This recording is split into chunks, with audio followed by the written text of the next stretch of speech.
Hello दोस्तों, आज का हमारा टॉपिक है यूपी बोर्ड एग्जाम 2025 के लिए क्लास 12 समाजशास्त्र का मॉडल पेपर। दोस्तों, आज के वीडियो में हम बोर्ड एग्जाम 2025 के लिए क्लास 12 समाजशास्त्र का मॉडल पेपर को जानेंगे। किस प्रकार से बोर्ड एग्जाम 2025 में हमारा मॉडल पेपर आएगा, किस प्रकार से हमारा पेपर आएगा। तो देखिए,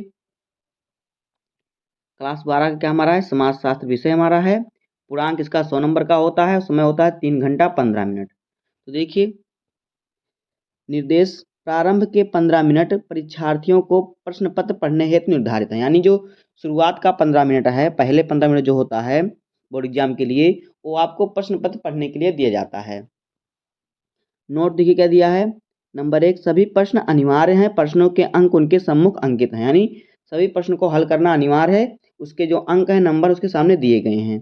दूसरा देखिए, प्रश्न संख्या 1 से 10 तक बहुविकल्पीय प्रश्न हैं। प्रश्न संख्या 11 से 20 तक अति लघुत्तरीय प्रश्न है, जिनका प्रत्येक उत्तर लगभग 25 शब्दों में देना है। प्रश्न संख्या 21 से 26 तक लघुत्तरीय प्रश्न है, जिनका उत्तर 50 शब्दों में देना है। प्रश्न संख्या 27 से 29 तक दीर्घोत्तरीय प्रश्न है, जिनका उत्तर प्रत्येक उत्तर लगभग 150 शब्दों में देना है। अब देखिए, पहला प्रश्न हमारा क्या है, बहुविकल्पीय प्रश्न। तो बहुविकल्पीय प्रश्न आपको 10 प्रश्न दिए गए हैं।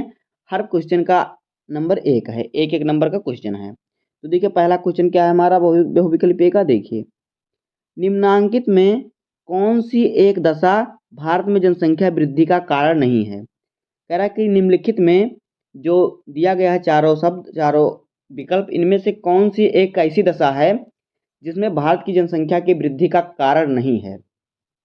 तो देखिए, का ऑप्शन है निम्न जीवन स्तर, खा है संयुक्त परिवार व्यवस्था, और गा है बाल विवाह प्रचलन, और घा है स्थान परिवर्तन की प्रवृत्ति।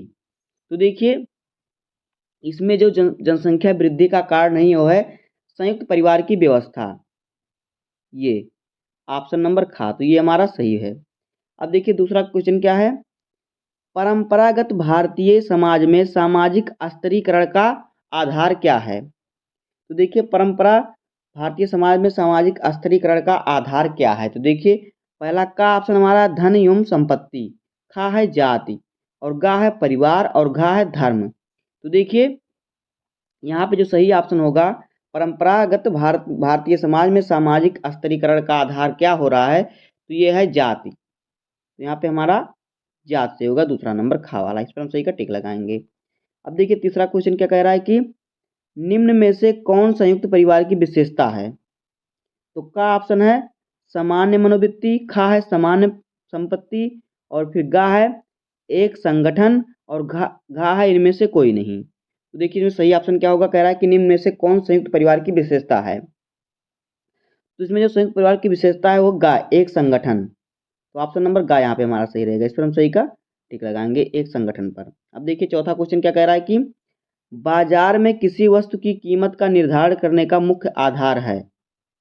बाजार में कोई वस्तु है, उसकी कीमत का मतलब क्या कीमत लगाया जाए, उसका आधार क्या होता है। तो का कह रहा है कि प्रतिस्पर्धा, खा कह रहा है वस्तु की मांग व पूर्ति, और गा कह रहा है वस्तु की गुणवत्ता, और घा है सेवाओं का मूल्य। तो देखिए, अगर बाजार में कोई वस्तु का कीमत निर्धारण करना है, तो वस्तु की मांग मतलब कितना उसकी मांग है और कितना उसकी पूर्ति हो रही है, इस आधार पर उसका कीमत निर्धारण किया जाता है। तो यहाँ पे ऑप्शन नंबर खा हमारा सही होगा, दूसरा। इस पर हम सही का टिक लगाएंगे। अब देखिए, पांचवा क्वेश्चन क्या कह रहा है कि महात्मा गांधी ने अस्पृश्य जातियों के लिए 1930 के दशक को किस नाम से संबोधन आरंभ किया। यानी महात्मा गांधी ने 1930 में जो मतलब अछूत जातियों को किस नाम से संबोधन दिया। तो ये का ऑप्शन है आदिवासी, खा है हरिजन, और गा है पिछड़े वर्ग, और घा है दलित। तो देखिए, महात्मा गांधी ने 1930 में अछूत जातियों को हरिजन का नाम दिया, तो ऑप्शन नंबर यहाँ पे खा सही होगा। अब देखिए, अगला क्वेश्चन क्या है, क्वेश्चन नंबर 6 क्या कह रहा है कि भारत में 2011 की जनगणना के अनुसार लिंग अनुपात, यानी स्त्रियां प्रति 1000 पुरुष पर कितना था। मतलब लिंगानुपात क्या था, 1000 पुरुष पर कितनी स्त्रियां थीं। तो देखिए, 2011 की जनगणना के अनुसार लिंगानुपात जो था 1000 पुरुषों पर 943 स्त्रियां थी। कितना? 943 स्त्रियां। तो इसका ऑप्शन यहाँ पे दिया ही नहीं है। और 2001 की जनगणना के अनुसार क्या था? 933 स्त्रियां थी। तो यहाँ पे ऑप्शन नंबर हमारा का सही हो जाएगा। इस पर हम सही का टिक लगाएंगे 933 पर। अगर आपको 943 दिया रहेगा तो आप 943 पर सही का टिक लगाएंगे, क्योंकि 2011 की जनगणना के अनुसार प्रति 1000 पुरुष पर 943 स्त्रियां थी। ये लिंगानुपात था। 2001 में 933 पर 1000 पुरुष थे। इस प्रकार से था। अब देखिए अगला क्वेश्चन क्या है। प्रश्न संख्या 7 देखिए, भारत में सूचना का अधिकार अधिनियम किस वर्ष पारित किया गया? भारत में जो सूचना का अधिकार अधिनियम था, ये किस वर्ष पारित किया गया? तो देखिए, भारत में सूचना का अधिकार नियम था, ये पारित किया गया था 15 जून 2004 में, सॉरी 2005 में, 15 जून 2005 में। तो यहाँ पे ऑप्शन नंबर हमारा का वाला सही रहेगा। इस पर हम सही का टिक लगाएंगे। अब देखिए अगला क्वेश्चन क्या है। क्वेश्चन नंबर 8, निम्नांकित में से कौन परियोजना का कार्य चरण है? परियोजना का कार्य चरण मतलब कोई आप परियोजना बना रहे उसका कार्य चरण निम्नलिखित में से क्या है? तो देखिए, क्या करा? अध्ययन विषय का चुनाव, खा है अध्ययन प्रविधियों का चुनाव, और गा है तथ्यों का संकलन, और घा है उपयुक्त सभी। तो यहाँ पे जो सही ऑप्शन होगा, ऑप्शन नंबर घा उपयुक्त सभी होगा। इस पर हम सही का टिक लगाएंगे। अब देखिए अगला क्वेश्चन क्या है। क्वेश्चन नंबर 9, उपनिवेशवाद किस सोच का प्रतिफल है? तो का ऑप्शन है मानवतावाद, खा है समाजवाद, गा है साम्राज्यवाद, और घा है अंतर्राष्ट्रीयता। तो देखिए उपनिवेशवाद की जो सोच का प्रतिफल है वो है साम्राज्यवाद, यानी ऑप्शन नंबर गा यहाँ पे हमारा सही रहेगा। इस पर हम सही का टिक लगाएंगे। अब देखिए अगला क्वेश्चन क्या है। क्वेश्चन नंबर 10, पंचायती राज व्यवस्था में कितने स्तर होते हैं? तो का कह रहा है 2, खा है 3, और गा है 4, और घा है 5। तो देखिए पंचायती राज व्यवस्था में 3 स्तर होते हैं। पहला ग्राम स्तर, दूसरा ब्लॉक स्तर, और तीसरा जिला स्तर। इस प्रकार से पंचायती राज व्यवस्था में 3 स्तर होते हैं। तो आज इस प्रकार से हमारा 10 बहुविकल्पीय प्रश्न होता है। तो अगर आप 10 बहुविकल्पीय प्रश्न को सही सही से कर लेंगे तो आपको 10 नंबर इससे मिल जाएगा, बहुविकल्पीय से। उसके बाद देखिए हमारा क्या है। उसके बाद हमारा है अति लघुत्तरीय प्रश्न। तो इसमें आपको 10 नंबर दिया रहेगा, और हर क्वेश्चन 3-3 नंबर का होगा। यहाँ पे देखिए, तो इससे आपको कितने नंबर मिलेंगे? अति लघुत्तरीय प्रश्न से 30 नंबर, और 10 नंबर बहुविकल्पीय से, यानी 40 नंबर यहाँ से हो जाएगा। तो देखिए हमारा अति लघुत्तरीय प्रश्न क्या क्या है। देखिए 11 नंबर क्वेश्चन क्या कह रहा है कि हरित क्रांति के 3 प्रभावों का उल्लेख कीजिए।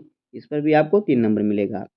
12 नंबर क्वेश्चन है औद्योगिक समाज की मुख्य प्रमुख विशेषताएं बताइए। इस पर भी आपको 3 नंबर मिलेंगे। इसी प्रकार से देखिए 13वां नंबर क्वेश्चन, मास मीडिया क्या है? 14 नंबर क्वेश्चन है जनसंख्या विस्फोट का अर्थ बताइए। 15 नंबर क्वेश्चन है उदारीकरण से क्या तात्पर्य है? और 16 नंबर क्वेश्चन है जाति को परिभाषित कीजिए। 17 नंबर क्वेश्चन कह रहा है कि पश्चिमीकरण को परिभाषित करें। 18 नंबर क्वेश्चन है नातेदारी संबंध क्या होते हैं? और 19 नंबर क्वेश्चन है वर्ग आधारित आंदोलन से आप क्या समझते हैं? और 20 नंबर क्वेश्चन जो हमारा है वो है जन्म दर से आप क्या समझते हैं? तो इस प्रकार से ये हमारा 10 क्वेश्चन हो जाएगा। हर क्वेश्चन पे आपको 3 नंबर मिलेंगे। इस प्रकार से अति लघुत्तरीय में आपको मिला के 30 नंबर मिलेंगे अति लघुत्तरीय प्रश्न से।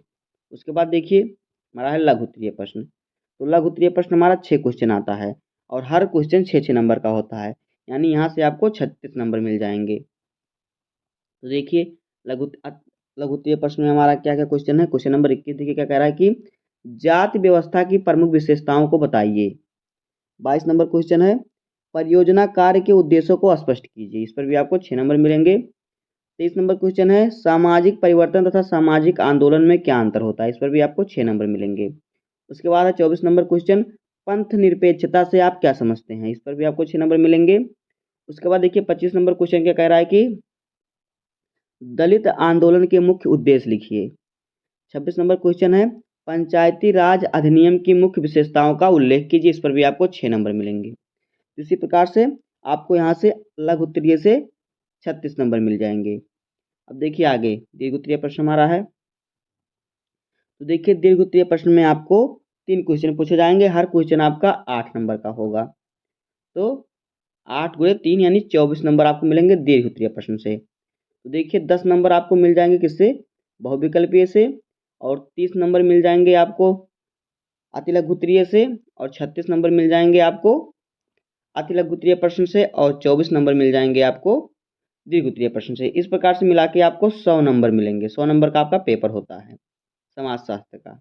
अब देखिए दीर्घ उत्तरीय प्रश्न, देखिए दीर्घ उत्तरीय प्रश्न में प्रश्न संख्या 27 क्या कह रहा है कि संस्कृतिकरण की अवधारणा तथा इसकी प्रमुख विशेषताओं की विवेचना कीजिए। ये 8 नंबर का क्वेश्चन है। तो ये क्वेश्चन आपको अथवा करके दिया रहेगा, दोनों में से आपको एक ही करना है। तो देखिए यहाँ पे अथवा दिया हुआ, अगर आपको एक क्वेश्चन नहीं आता तो अथवा करके दिया रहेगा, उसको आपको सॉल्व करना होगा। देखिए क्या दिया हुआ है कि भूमंडलीकरण द्वारा आर्थिक तथा राजनीतिक क्षेत्र में लाए गए परिवर्तनों की विवेचना कीजिए। तो आपको दोनों में से एक ही करना है, इस पर आपके 8 नंबर मिल जाएंगे। उसके बाद देखिए 28 नंबर क्वेश्चन क्या कह रहा है कि दहेज प्रथा का भारतीय समाज पर प्रभाव का वर्णन कीजिए। इस पर आपको 8 नंबर मिलेंगे। अगर आपको ये क्वेश्चन का आंसर नहीं आता तो अथवा करके आपको एक और दिया रहेगा। देखिए क्या दिया है, महिला आंदोलन से आप क्या समझते हैं, भारत में महिला आंदोलन की प्रमुख विशेषताओं का वर्णन कीजिए।